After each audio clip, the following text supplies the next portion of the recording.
Bismillahirrahmanirrahim. Assalamualaikum warahmatullahi wabarakatuh. Selamat sore, salam sejahtera bagi semua. Yang saya hormati adik-adik mahasiswa dari STIE Yayasan Anggana Garut, yang dimana di sore ini maupun acara mendadak mungkin kurang komunikasi atau mungkin tadi karena alasannya tadi diburu-buru tugas karena kan beberapa hari yang beres ya tidak berapa sekarang berarti tinggal 2 hari lagi ya. Tidak terlepas dari itu, kita memaklumi dengan ada kesalahan teknis atau misalnya kurang komunikasi. Lupa juga tadi ada arahan dari Ketua DPC bahwa di hari ini, kalau bilangnya tadi jam berapa, jam 2-an katanya, jam 2-an mau ada dari mahasiswa STIE ada observasi tentang apa ini bahasa Indonesia. Lepas dari itu saya atas nama pengurus DPC PDI Perjuangan Garut, kebetulan Ketua DPC Pak Yuda sedang ada kunjungan kerja, ada menjenguk atau ikut belasungkawa kepada yang musibah kebakaran di Pakejeng. Beliau menugaskan saya Basri selaku wakil ketua dari Pak Yuda untuk menerima mungkin ada observasi dari rekan-rekan dari adik-adik mahasiswa, di mana perlu dijelaskan bahwa di kepengurusan DPC ini kita ada kepengurusan jumlahnya 17 orang. Jadi ketua, sekretaris bendahara dan wakil-wakil di DPC ini. Kita juga ada kepengurusan tingkat kecamatan, tingkat desa dan tingkat RW. Itu kepengurusan dari untuk Kabupaten Garut, tingkat Kabupaten Garut di kabupaten, dari kecamatan, dari desa, dan dari sampai tingkat RW. Itu jumlahnya di DPC itu 17 orang. Dimana itu sebetulnya ada wakil-wakil ketua. Jadi kalau seandainya apakah perlu ada komunikasi dulu sebelumnya, nanti kita biar mengarahkan ini bidang apa, diarahkan ke wakil-wakil bidang seperti itu. Fungsinya untuk yang kedua juga untuk persiapkan apa saja yang diperlukan gitu. Tapi tidak pasti itu tidak masalah. Kami DPC Perjuangan membuka diri kepada siapapun yang akan melakukan koordinasi atau minta penjelasan tentang apa yang ditugaskan dari sekolah terkait dari bidang studi bahasa Indonesia. Sebetulnya jadi tidak ada wakil ketua di bidang bahasa, tidak. Tapi karena di sini sifatnya kolegial, jadi harus bisa semua. Jadi tidak harus terpaku misalkan satu orang bidang apa harus bisa, tidak bisa, tidak.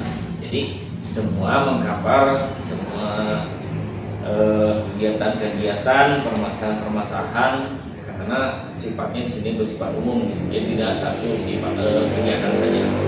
Untuk itu saya atas nama DPC Perjuangan selamat datang kepada rekan-rekan anak-anak mahasiswa.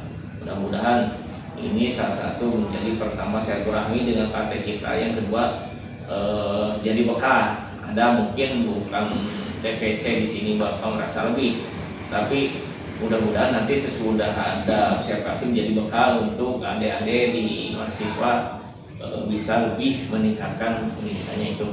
Silakan barangkali ada yang ditanyakan tentang apa, mau tentang bahasa atau yang lainnya, silakan mau ditanyakan. Saya persilakan, silakan apa yang mau ditanyakan.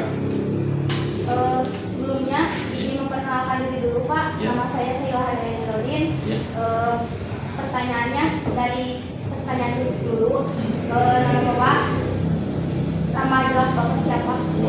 Nama jelas Bapak saya Basri. Cuma Basri aja yang ada kepanjangan. Basri aja di sini, wakil ketua DPC. Umur Bapak berapa tahun Pak? Umur kalau misalnya 70, sekarang berapa tahun? Coba itu. Lahir 70. 50. Bisa ngitung nggak? Bisa. Berapa? 52. Tahunnya itu tanggal aja tuh tahun. Bulannya apa? Kalau lebih kurang, kalau misalkan lebih, ya pokoknya lahir tahun 70. Tahun 70 berarti sekarang 52. Betul nggak? Ya. Ya. Betul. Bapak menjadi anggota DPI udah berapa lama? Kalau di sini tadi sudah digambarkan untuk tingkatan Garut ini pengurus satu Garut. Nah, satu Garut itu namanya DPC, Dewan Pimpinan Cabang. Sebutnya itu satu Garut. Kita ada di bawahnya ada desa, pengurus RW, pengurus kecamatan. Jadi kalau Bapak tadi nanya di DPC berarti di sini. Kalau di sini dari tahun 1999 sampai tahun 2024, dari 2019 sampai 2024 berarti jabatan 5 tahun per 1 SK. Dia bisa nanti 2024. Jadi prosesnya ada pemilihan gitu. Jadi tidak sekedar kita ingin, tapi ada proses tertentu. Dia ada mekanisme tentang pembentukan pengurusan DPC PD Perjuangan Garut. Langsung saja Pak ke pertanyaan ini. Yang pertama, bagaimana caranya kita sebagai mahasiswa atau mahasiswi berbidang akut dalam perekonomian? Oh ya, kalau misalkan arahan dari kita untuk para mahasiswa untuk di bidang perekonomian, karena mungkin maju mundurnya suatu negara itu terpaku dengan ekonominya. Gimana cara meningkatkan ekonomi, termasuk mungkin nanti dilaksanakan oleh adik-adik mungkin di mahasiswa. Jadi dengan ada membentuk mungkin UKM atau koperasi-koperasi di sekolah, itu langkah awal mungkin harus dilakukan di sekolah. Karena kalau misalkan mahasiswa masih kan ketergantungan sama orang tua, tidak bisa misalkan menopang kehidupan sendiri. Jadi gimana caranya supaya perekonomian berjalan di mahasiswa itu mungkin dengan ada koperasi-koperasi di mahasiswa itu. Terus mungkin anggarannya dari mana? Kalau misalkan harus ada anggaran, sekolah nggak mungkin menyiapkan atau tidak, itu tergantung yang biasanya kalau dari mahasiswa itu ada urunan atau misalkan donatur dari anak-anak, ini nyumbang apa gitu. Itu untuk perekonomian di tingkat mahasiswa. Selain cara yang Bapak sebutkan tadi, ada lagi nggak caranya? Untuk mahasiswa, karena tadi kan mahasiswa tidak ada tuntutan, misalnya tidak tuntutan sampai fokus untuk pekerjaan, tapi mahasiswa itu dibebankan untuk bagaimana supaya tingkat pendidikannya itu meningkat, misalnya dengan cara apa? Dengan cara belajar. Tapi terlepas dari itu kaitannya ekonomi di tingkat pendidikan, kalau misalkan tadi dengan koperasi, membentuk koperasi di sekolah, ada juga ada program-program mungkin kita mengajukan ke tingkat pemerintahan, di mana pemerintahan ada program-program untuk meningkatkan ekonomi, yaitu UMKM, usaha kecil mikro. Nah, dengan cara apa? Dengan mungkin mahasiswa itu membentuk kelompok misalkan UKM, usaha kecil mikro apa yang berhubungan, yang nanti mungkin bisa diprodukkan di internal mahasiswa. Misalkan kenapa produk apa? Misalkan untuk makanan atau misalkan fashion atau yang lainnya, itu mungkin ada ajuan ke pihak pemerintahan. Karena kalau misalkan di sekolah kan tidak mungkin menyediakan untuk modalnya. Mungkin adik-adik bisa mengajukan, misalkan ke kami bisa mengajukan aja nih, koperasi STN mengajukan koperasi kuliner, kalau fashion atau apa. Biasa kalau perempuan kan tidak kuliner, fashion atau misalkan kecantikan atau apa, itu mungkin solusi yang lainnya. Di samping tadi ada mahasiswa membentuk kelompok-kelompok koperasi. Lalu bagaimana situasi ekonomi khususnya di Kabupaten Garut? Ada peningkatan atau penurunan dalam perekonomian? Kalau ekonomi sesudah kita melewati pandemi, jangankan Garut, mungkin kita berbicara kan tadi di Garut, di Garut saja. Menghadapi kita dengan pandemi hampir 2 tahun, itu ekonomi rata-rata itu menurun.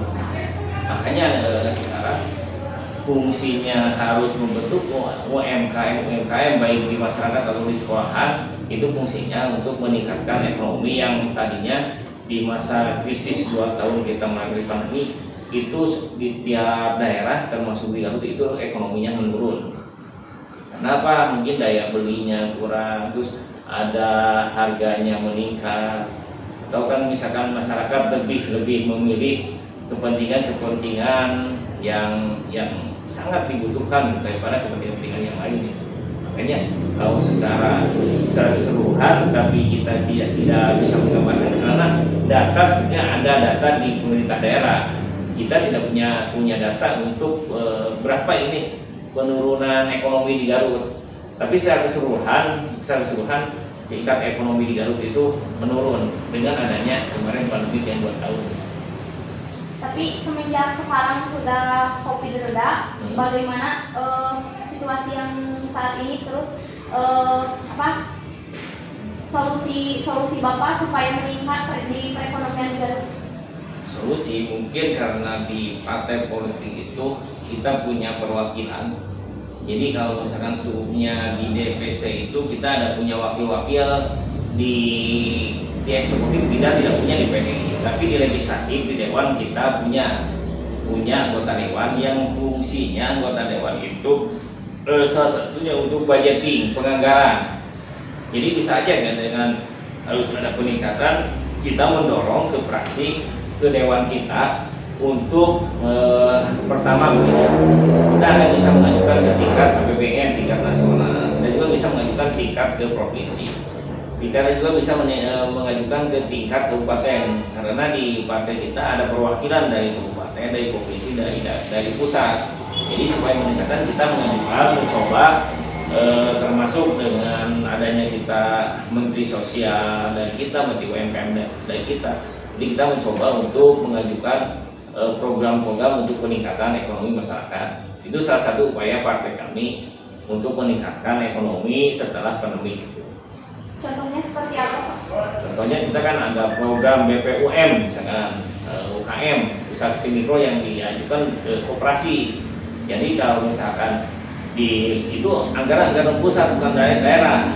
Jadi kalau daerah mungkin ada keterbatasan, tapi kan kita bisa mengajukan dengan anggaran dari APBN dengan program UMKM. Kita mengajukan ada nanti untuk bantuan UKM ke masyarakat. Kita mencoba membantu masyarakat dan kita juga membantunya tidak hanya untuk internal partai saja, tapi ke masyarakat umum. Karena secara aturan kalau sudah menjadi presiden kebetulan kan dari partai PDI, sudah presiden itu tidak milik PDI Perjuangan saja, tapi milik masyarakat umum. Jadi langkah yang dilakukan sama kita, di samping kita mencoba seperti kemarin ada acara kita lomba masak. Lomba masak itu mencoba kita mengganti karena bahan pokok beras udah menipis, kita mencoba menggantinya dengan bahan-bahan yang lainnya pengganti beras. Jadi kita meningkatkan harga kualitas, misalkan bahan baku ubi yang tadinya murah, tapi dengan itu bisa kita sosialisasikan ke masyarakat bahwa kadar ubi itu sama dengan padi. Otomatis itu harganya biasanya misalkan 1.000 itu bisa jadi 2.000 karena itu dikonsumsinya sering dibanding dengan sebelumnya konsumsinya cuma kan makanan tambahan, makan selang kan. Tapi kalau misalnya udah masyarakat tahu bahwa itu kadarnya sama dengan padi, dengan beras, itu akan lebih meningkat nilai jualnya itu. Baik. Permasalahan ekonomi apa yang dianggap membahayakan suatu negara?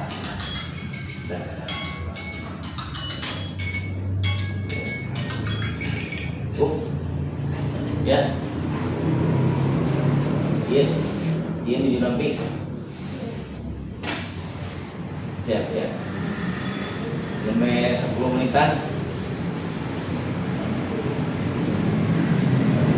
Siap. Win.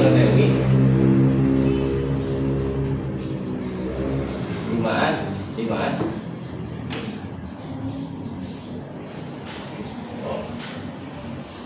Oh, udah paling harus maghrib terus pada berarti maghrib kan.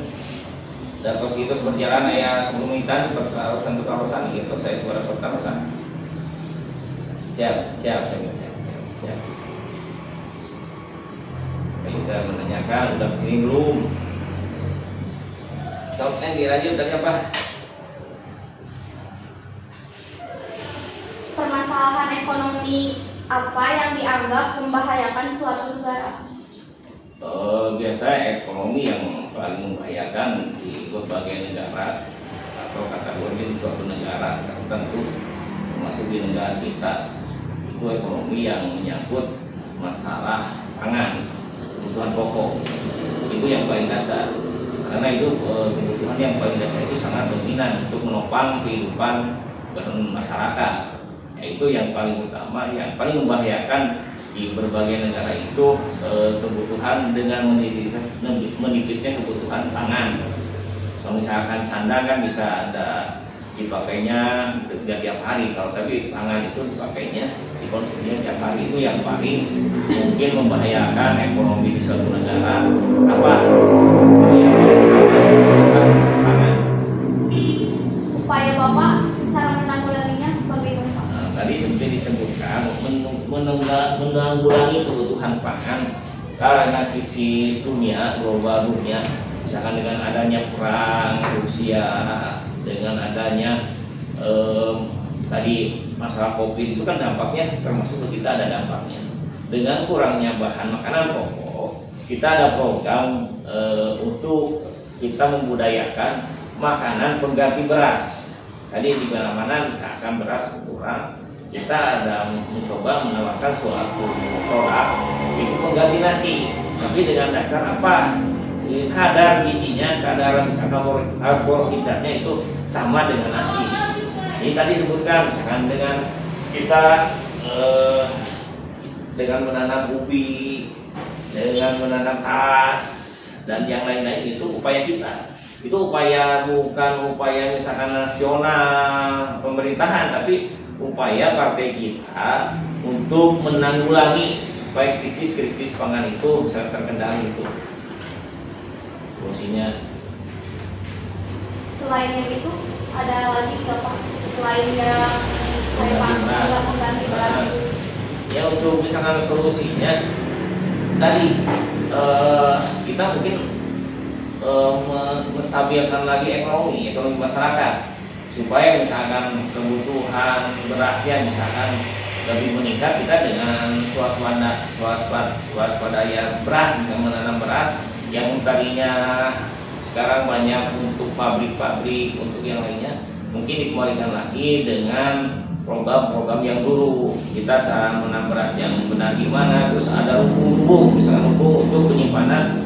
Kalau dulu kan ada lumbung beras, nah itu untuk ketahanan pangan, itu solusi yang lainnya di samping tadi untuk kita mencoba untuk pengganti beras itu. Contohnya seperti apa Pak? Ya contohnya kita menanam padi. Kalau tadi kan disebutkan kalau sekarang misalkan banyak pabrik-pabrik untuk lahan pertanian, kita mungkin dikembalikan lagi ke seperti yang dulu. Jadi banyak kita lahan itu untuk pertanian daripada untuk pabrik-pabrik gitu, untuk ketahanan pangan juga. Contohnya itu. Terus dengan kita mungkin ada lumbung-lumbung, kita harus ada lumbung beras untuk misalkan menyetop kebutuhan beras, atau misalkan secara keseluruhan sekarang misalkan ada dengan adanya bulog, dan itu untuk salah satu upaya penanggulangan itu. Lalu bagaimana upaya Bapak dilakukan guna mencegah dan menghadapi berbagai ancaman di bidang ekonomi? Di bidang ekonomi, mencegah ancaman di bidang ekonomi itu pertanyaan sama berkaitan dengan pertanyaan sebelumnya. Untuk mencegah di bidang ekonomi supaya tidak ada krisis ekonomi, pertama kita dengan tadi swaswadaya pangan, terus dengan mengganti produk-produk makanan selain beras, pengganti beras yang tentunya itu kadar karbohidratnya, kadar proteinnya itu sama dengan kualitas beras. Terus dengan adanya gini juga mungkin kita ada meningkatkan kualitas pangan, misalkan penanaman padi.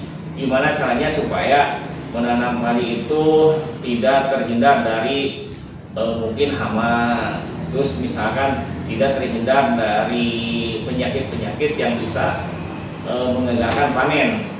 Itu upaya-upaya.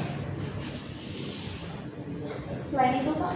Selain itu ya kita juga mungkin akan mencoba, partai kita mendorong ke pihak pemerintahan dengan ada ekspor impor. Misalkan kita kurang kurang beras, kita bisa mendatangkan dari luar, atau kita misalnya kelebihan, kita juga bisa mengeluarkan ke negara-negara lain itu untuk penyimbangan ekonomi kita.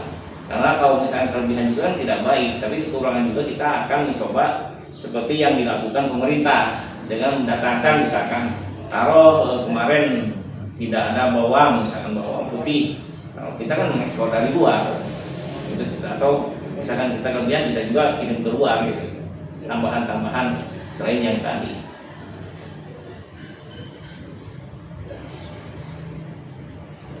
Bagaimana kita sebagai masyarakat sipil dalam menghadapi resensi 2023 dan apa solusi yang anggota DPR tawarkan?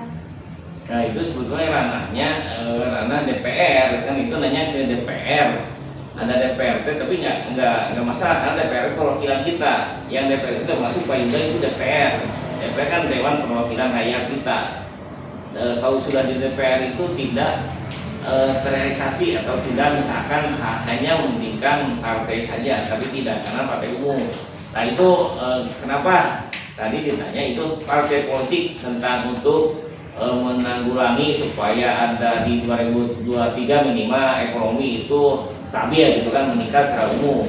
Itu pertanyaan itu sebetulnya ke Dewan Perwakilan Rakyat, di mana di PDI itu ada 5 fraksi di kabupaten, yaitu Dewan Perwakilan Rakyat Pak Yuda, Pak Dadan, terus Pak Mamat, Pak Solihin, dan Bu Juju itu DPR. Nah caranya gini, karena fungsi di legislatif di DPR itu ada 3 fungsi, adik-adik.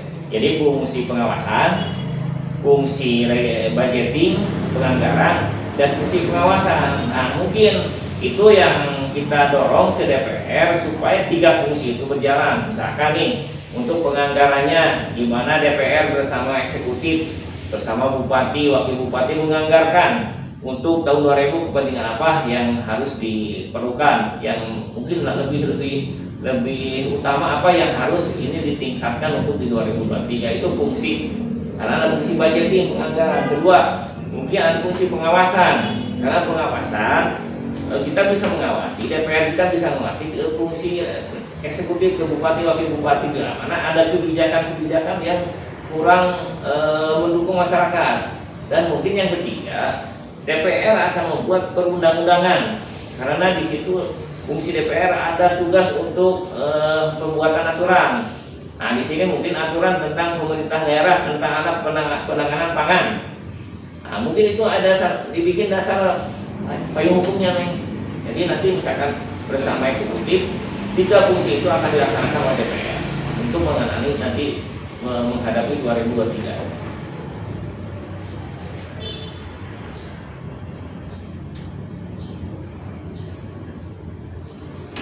Baik Pak, terima kasih atas pertanyaannya. Saya selaku moderator mohon maaf apabila ada pertanyaan yang kurang baik atau tidak disengaja. Saya ucapkan terima kasih atas perhatiannya. Assalamualaikum warahmatullahi wabarakatuh. Waalaikumsalam warahmatullahi wabarakatuh.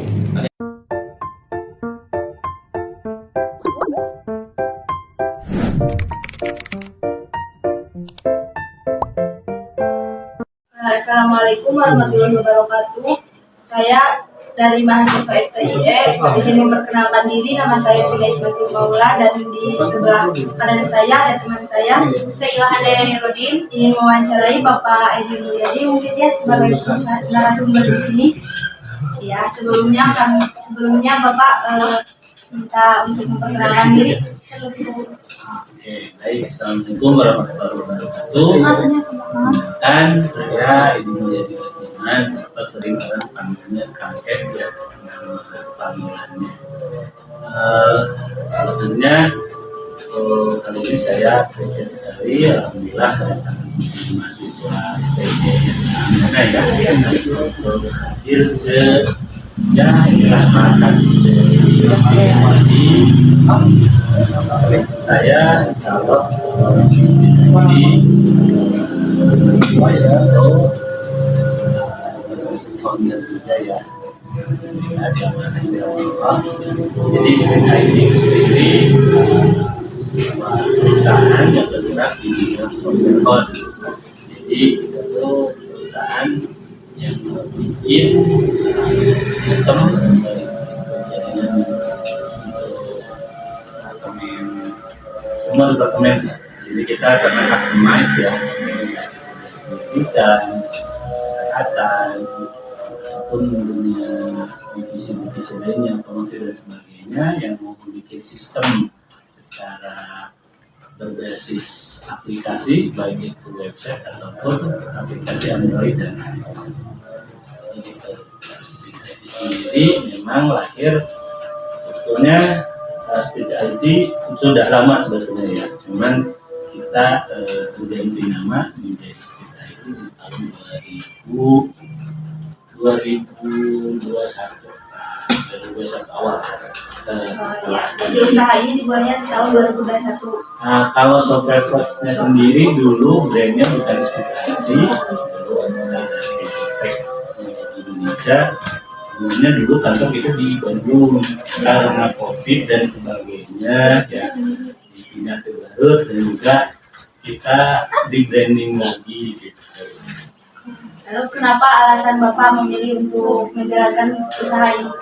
Oke, sebenarnya gini ya, di dunia apalagi sekarang ya udah era digitalisasi. Satu, passion saya memang sebetulnya di awal saya orang kesehatan, nyambung kan, tapi saya juga ngikutin perkembangan zaman dan apalagi sekarang bahwa dunia digitalisasi itu menjadi bagian dari kehidupan semua aspek kehidupan ya sekarang ada digitalisasi. Insya Allah ini saya melihat prospek bisnis digitalisasi ini bukan hanya untuk sekarang tapi untuk masa depan. Maka dari itulah selain pertamanya memang ini dari hobi ya, dari hobi dari semenjak SMP saya memang hobi dulu di dunia teknologi. Memang dulu juga bercita-cita di teknik kuliahnya di teknik informatika. Cuman kebetulan waktu itu pernah mencicipi di informatika juga sih sebenarnya di Bandung. Setelah di Bandung lagi kuliah yang enak, dikutuk lah sama mama, dikutuk sama ibu untuk pindah ke kesehatan. Alhamdulillah dari kesehatan, tapi kutukannya yang baik ya, bukan kutukan yang jelek. Nah, ibaratnya saya punya prinsip apa yang ridho dari pemerintah mungkin itu ibu menjadi itu saya menjadi ya belajar tahan. Tapi alhamdulillah. Nah setelah saya bekerja di dunia kesehatan sampai 2017, alhamdulillah saya kerja sampai keliling Indonesia sampai ke Kuwait terakhir dari Kuwait. Saya bekerja di sana di bawah Ministry of Kuwait selama 7 tahun di dinas kesehatan Kuwait gitu ya selama 7 tahun. Alhamdulillah dari sana baru merintis bisnis. Jadi pulang dari Kuwait minta izin ke ibu untuk dicabut ininya kutukannya. Kira-kira dari tahun berapa Bapak? 2017 sebetulnya kita merintis perusahaan yang itu lagi. Kalau dulu lebih ke freelance ya, dari 2010 saya memang sudah freelance. Jadi freelance itu ngerjain proyek-proyek dari perusahaan baik nasional atau internasional. Kemudian kita juga dari Australia, ya hanya sifatnya waktu itu memang freelance. Sekarang alhamdulillah dipegang dengan Stage IT. Kira-kira berapa modal yang Bapak keluarkan untuk usaha ini? Wah, kalau masalah modal banyak sih ya.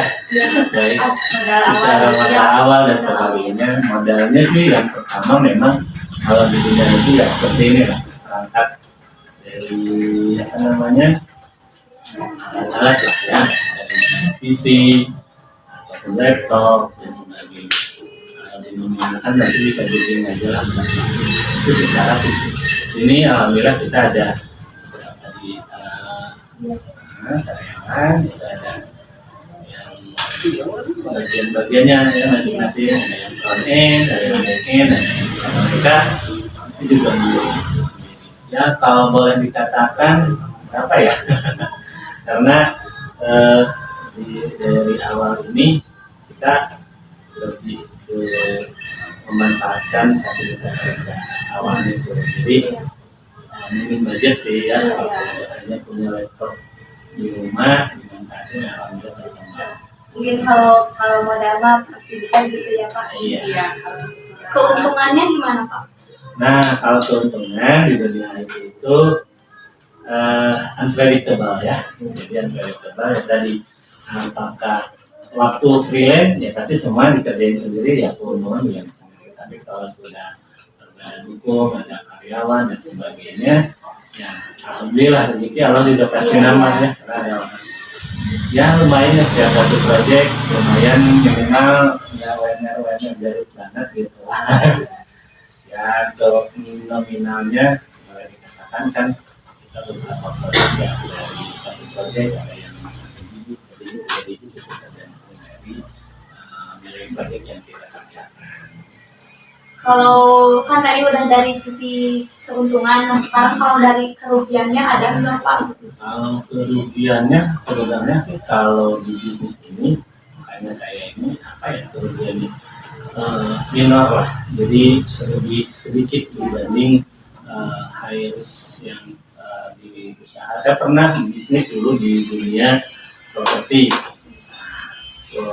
lumayan rugi.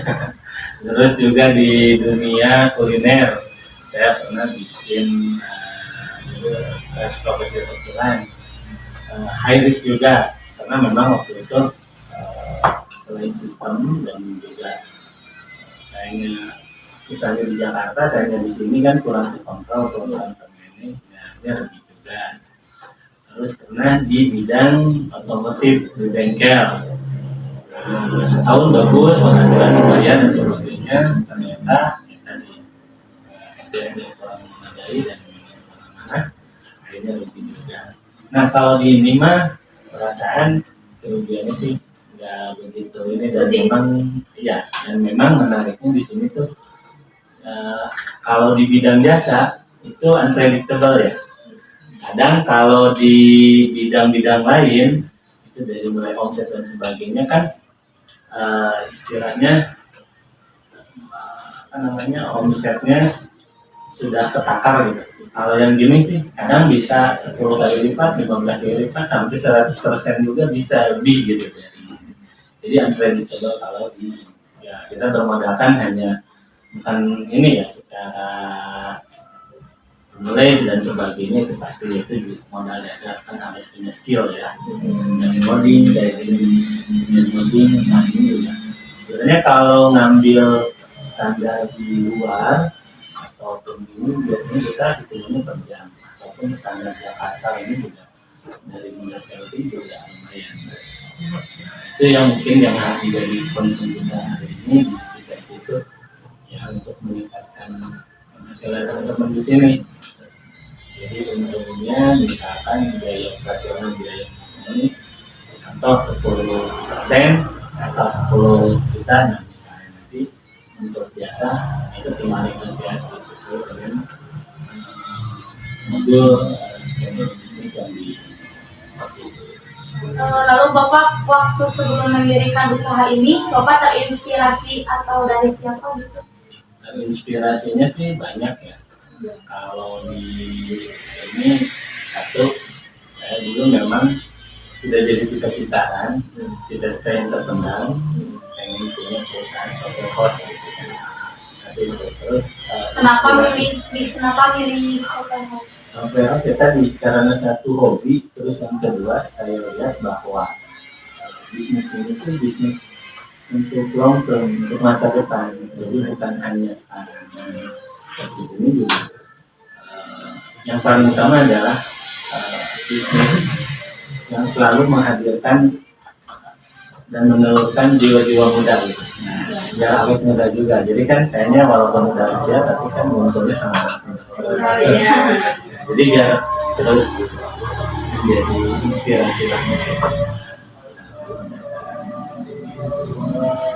Kalau omset per bulan untuk Bapak pendapatan kira-kira berapa Pak? Kalau saya gitu, kalau di ini kan ada proporsi ya. Bisa dari ya 3 digit sampai ini juga bisa. Tergantung kita dapat proyeknya per tahun, misalnya kalau dapat 1 atau 2 ya ini. Karena di jasa itu unik dan nggak kayak bisnis-bisnis di model yang lain. Kalau itu kan sudah pasti ada akar misalnya HPP-nya berapa, ini berapa gitu. Kalau di bisnis jasa itu gelap sebetulnya. Jadi kadang misalnya kita dapat proyek contoh 300 juta, tapi bersihnya itu di jasa itu karena kita HPP bisa HPP ya, kalau ini HPP modal ini sama karyawan dan semuanya taruh 100 juta lah gitu untuk satu kali proyek. Kan keuntungannya lumayan ada. Nah seperti itu di jasa itu memang unpredictable. Kadang saya kenapa memilih di bidang jasa karena satu penting kan trustnya ya harus dibangun kan. Kalau ditanya kurang dipercaya sama orang ya udah selamat saya goodbye gitu kan, karena jadi branding ya semua sih sebetulnya ya, karena amanah itu yang fondasi banget yang kan. Nah itulah ya kenapa pilihan saya satu karena passion sekarang, terus yang kedua karena hobi, yang ketiganya ya keuntungannya juga ya. Lalu target konsumen untuk siapa yang Bapak tujuan? Kalau saya insya Allah alhamdulillah target konsumennya seluruh dunia. Jadi nah enaknya di ini tuh kita jualannya bisa ke seluruh dunia, jualan biasanya. Ya kemarin kita baru beli dari Ukraina untuk develop satu perusahaan web sih kecil, lumayan lah. Kalau kan 2 tahun ke belakang itu ada COVID ya Pak, pengaruh nggak sama usaha? Oh banget. Sampai saya kan pengaruhnya yang kemarin satu, ini kan efek domino ya semua juga ya, ketika perusahaan-perusahaan di luar juga collab dan sebagainya. Sampai saya waktu itu ada 13 proyek saya batalin semua, gagal karena yang boro-boro mau develop aplikasi softwarenya perusahaannya aja pada tutup, mereka juga kan ya kita akhirnya ya ngarubah. Termasuk ini juga kita di Steve IT, tapi dengan ada itu COVID ya alhamdulillah sih sebetulnya yang pesen ada aja gitu. Karena kan hikmahnya itu dari COVID itu orang yang tadinya tidak terbiasa dengan dunia online, pada akhirnya migrasi ke online. Nah itulah alhamdulillah bangkit lagi. Kenapa namanya STIS? Itu juga ini memang terinspirasi dari bahasa dari luar, dari Eropa Barat, yang artinya adalah bangkit. Nah, jadi momen itulah dari awal inspirasi.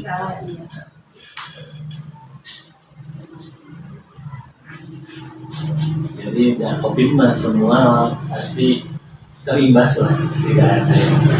Kalau sekarang mah udah biasa berjalannya. Alhamdulillah sekarang sudah lancar lagi melihat perekonomian teman-teman pengusaha lain juga udah mulai ada dilihatnya lagi. Walaupun katanya sekarang kan ada ancaman apa resesi 2023 ya. Iya. Untuk para pengamat bisnis sudah ya seperti itulah. Rencana Bapak untuk tahun ke depannya kayak bagaimana? Oke, kalau planning sih ya tadi saya rencana pengen mengembangkan sayap ya, maksudnya marketingnya juga harus dikembangin. Selain marketing secara ini ya marketing lanjutnya juga harus kenceng dan yang paling utama ada tadi pengen menambah karyawan karena yang adanya beberapa proyek yang harus kejar tayang ya otomatis kita nggak bisa dong dengan istilahnya itu karyawan seadanya sementara mereka juga harus ngerjain pelajaran. Kami rencana ke depan adalah menambah karyawan.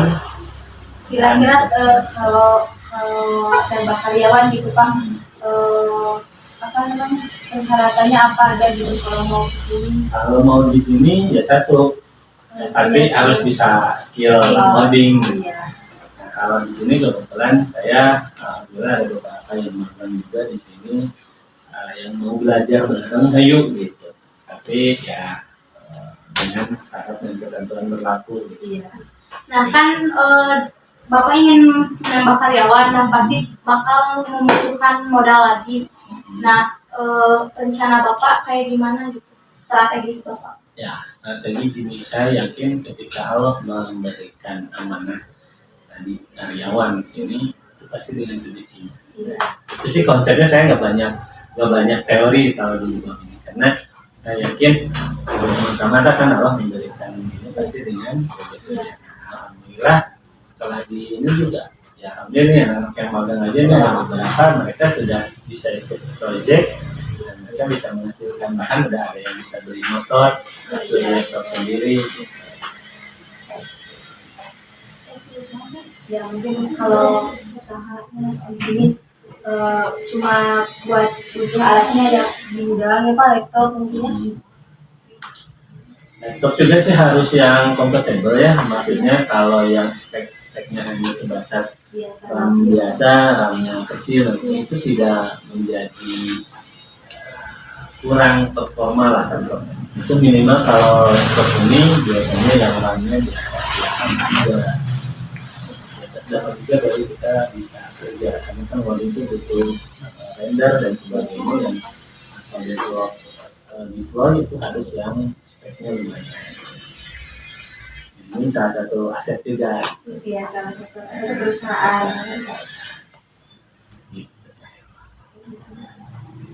Udah mungkin udah Pak, mungkin udah. Pertanyaannya ya buat aja, pertanyaannya buat jawabannya terima kasih Pak, buat menginspirasi juga sama kita. Terus dari kita mohon maaf juga apabila ada pertanyaan yang kurang enak gitu atau gimana. Ya saya berterima kasih sekali sih alhamdulillah kedatangan teman-teman mahasiswa di sini. Nah, tujuan dari kita juga diantaranya adalah pengen meningkatin melek internet lah, melek digital lah, terutama anak mahasiswa ya sekarang. Insya Allah mudah-mudahan kalian jadi penerus bangsa. Amin. Mudah-mudahan juga insya Allah di bidang ekonomi ya kebetulan ya. Iya.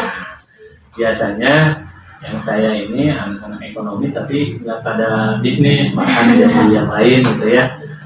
Tolong nanti ilmunya mudah-mudahan bisa diterapkan. Bisnis insya Allah sekarang terbuka lebar, apalagi saya juga ini lagi ngerjain salah satu marketplace di ini itu juga bisa dibantu. Ataupun ini yang kita lagi mau inkubator nih anak-anak saya bikin project untuk inkubator bisnis berbasis aplikasi Android ini untuk menunjang wisata baru nanti namanya Healing Apps, nanti dilihat lah di Play Store ya, kita lagi develop dan mudah-mudahan ini juga lolos kita di salah satu program inkubasi di pemerintahan Jawa Barat lain ya. Iya. Semoga aja ya Pak. Amin. Siap. Nanti bisa collab ya nanti. Kalau begitu terima kasih ya Pak. Sama-sama.